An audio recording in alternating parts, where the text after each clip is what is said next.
Baik ya, kalau kita menjadi raja, kita bisa minta apa saja. Kita bisa berbuat apa saja kepada orang. Kan bisa ya, Bu? Tadi, cepat saya diminta oleh raja, Bu. Masa raja makan seperti itu, Bu? Nak, hati-hatilah kamu berbicara. Jangan berbicara seperti itu, Nak. Itu adalah raja. Raja memiliki wewenang kepada siapa saja. Kekuasaannya banyak, Nak. Kita hanya rakyat kecil. Jangan sampai keceplosan ngomong. Nanti bisa ditangkap kita, Nak. Makanya kamu harus rajin belajar, biar bisa menjadi orang pandai. Ya, Bu, baiklah. Kalau nanti Darta pandai, apakah mungkin bisa jadi raja ya, Bu? Apapun itu mungkin bisa terjadi, Nak. Ikuti terus cerita-cerita menarik dari kami. Cintai budaya kita dan literasi. Selamat menyaksikan, like, komen, subscribe, dan share. Kisah seorang anak kecil yang bernama Darta. Ia selalu ikut ayahnya pergi ke sawah sambil menangkap jengkrik dan belalang.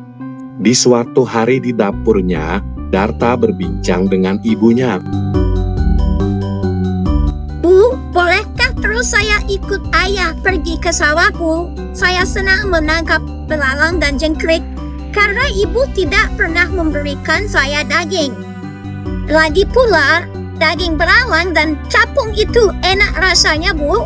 Katanya banyak mengandung protein, Bu.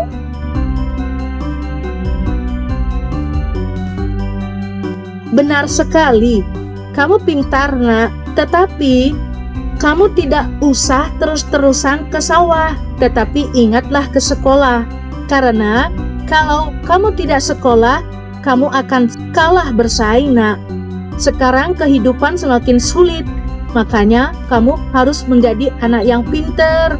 Jangan selamanya menjadi anak petani yang miskin.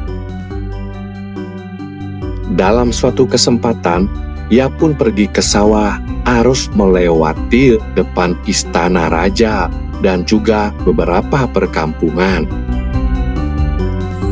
Hai anak kecil, apa yang tergantung di lehermu itu anak kecil? Begitu kata raja. Darta dan ayahnya pun tidak menghiraukan apa yang dikatakan raja. Tapi setelah beberapa saat, raja pun memanggil Mahapatih. Hai Mahapatihku semuanya, tolong perhatikan apa yang dibawa anak kecil itu. Aku menjadi curiga. Di lehernya digantungkan berwarna hijau. Cepat, supaya aku tahu apa yang dibawa anak bocil itu.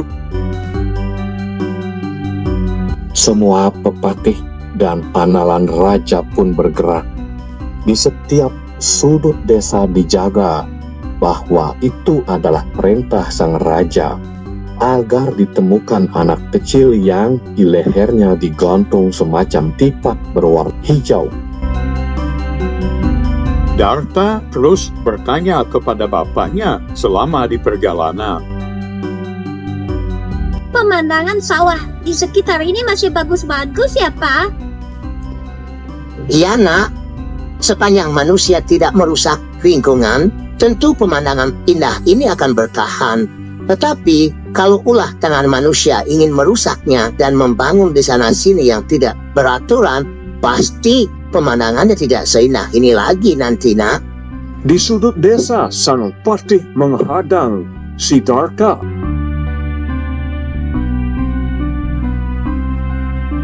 Hai anak kecil, stop dulu.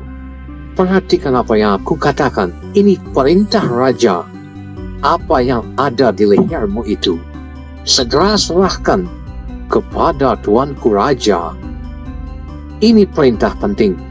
Ayo sekarang lakukan. Ya baiklah. Ada apa, Tuan Patih?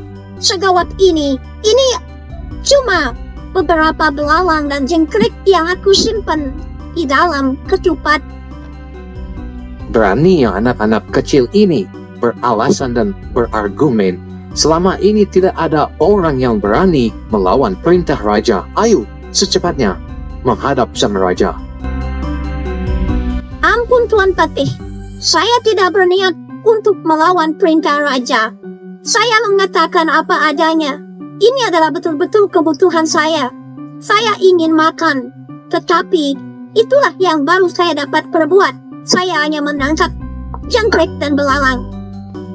Hai, keluarkan semua barang itu. Apa yang ada di dalam ketupat itu? Aku mau tahu. Dan aku pun akan memintanya kalau aku mau. Baginda, ini adalah jangkrik dan belalang, Baginda. Sesungguhnya, aku juga senang. Tetapi kalau tuanku memang senang dengan ini, kami silakan Baginda. Untuk Baginda ketahui bahwa inilah yang hamba makan karena ibu dan bapak hamba tidak bisa memberikan daging dan lauk pauk. Katanya juga ini banyak ada proteinnya, Baginda. Hamba menangkapnya di sawah setiap hari. Tak usah banyak omonglah, nak. Ini semua untukku. Aku juga senang dengan ini. Akan aku coba di istana. Setibanya di rumah, Darta mengadu kepada ibunya. Bu, baik ya. Kalau kita menjadi raja, kita bisa minta apa saja. Kita bisa berbuat apa saja kepada orang. Kan bisa ya, Bu? Tadi, cepat saya diminta oleh raja, Bu. Masa raja makan seperti itu, Bu? Nak, hati-hatilah kamu berbicara. Jangan berbicara seperti itu, nak. Itu adalah raja. Raja memiliki wewenang kepada siapa saja. Kekuasaannya banyak, nak. Kita hanya rakyat kecil. Jangan sampai keceplosan ngomong. Nanti bisa ditangkap kita, nak. Makanya kamu harus rajin belajar, biar bisa menjadi orang pandai. Ya, Bu, baiklah. Kalau nanti Darta pandai, apakah mungkin bisa jadi raja ya, Bu? Apapun itu mungkin bisa terjadi, nak.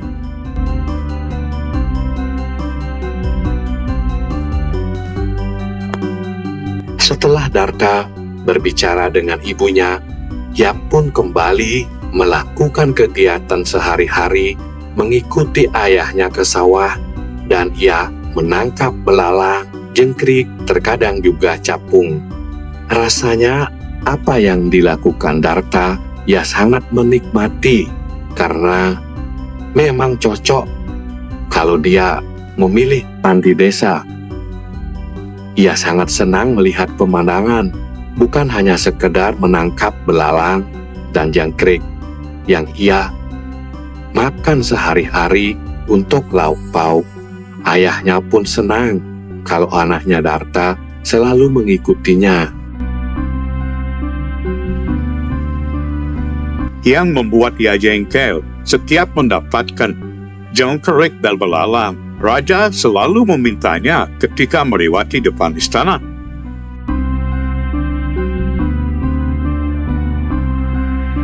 Akhirnya, ia pun keluar akalnya. Ia memasukkan kotoran sapi ke dalam ketupatnya agar raja kapok dan tidak minta lagi. Ia memasukkan semua kotoran sapi itu, lalu dibawanya seperti biasa. Darta pun menunggu agar ketupatnya itu sampai penuh terisi kotoran, namun dibersihkan kembali agar tampak seperti biasanya. Hai Darta, cepat bawa ketupat itu kepadaku. Jujur, Tuan Pate, ini adalah kotoran sapi, Tuan Pate.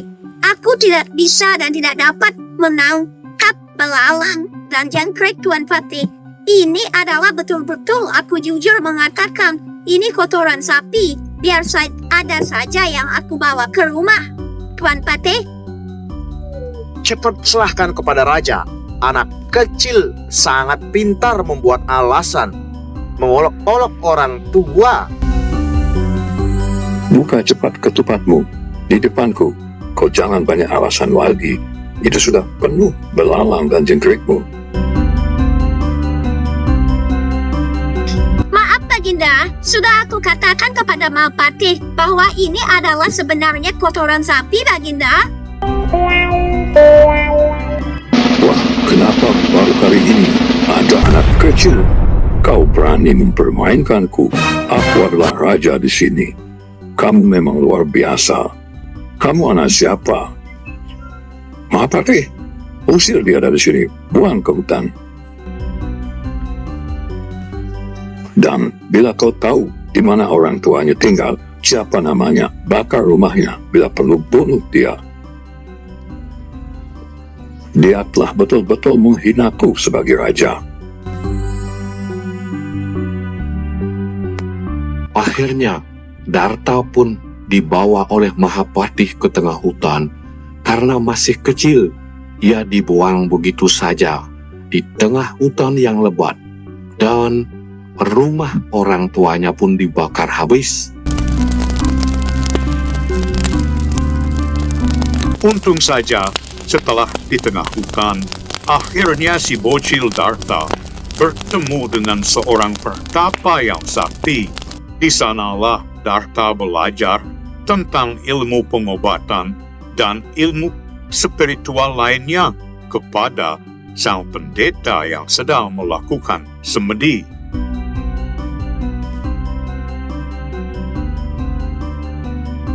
Tak lama kemudian, Darta pun bisa mengobati orang karena dia tekun dan menjadi murid kesayangan pertapa itu.